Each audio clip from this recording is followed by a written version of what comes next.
When Sir Alex came in, he sort of reoriented or at least focused Manchester United's ire at Liverpool and their attention at Liverpool.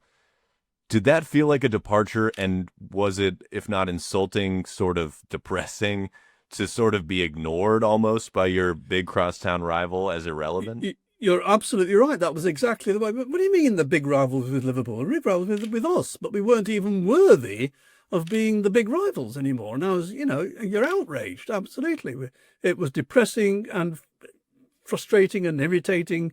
And I was incensed that we weren't the proper rivals, because I mean that's obviously how you could have a rivalry between Liverpool and Manchester in town versus town, but the idea that United fixed their sights solely on Liverpool Football Club and not on the team in the same town as them, that annoyed me. Which is again, I give Abu Dhabi the credit for the money that Ferguson ended up calling them the noisy neighbours, and he dismissed them initially, and then eventually had to sort of.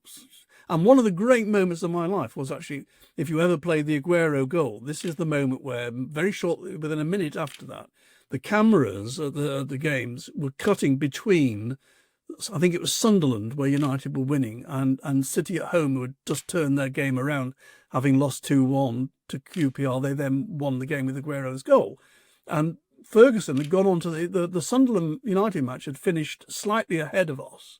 And Ferguson had gone onto the pitch to congratulate the players, because as far as he was concerned, City were drawing 2-2, which means United had won the championship. And somebody goes onto the field and whispers in his ear that City have won.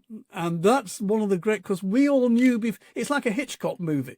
You know before the characters know what's going to happen. And that is fantastic. And that was one of the great moments of my life. And I'm sorry to be negative about Ferguson, but he deserved that. He did, for the things that he said and did, he deserved that moment of humiliation. Absolutely, he did.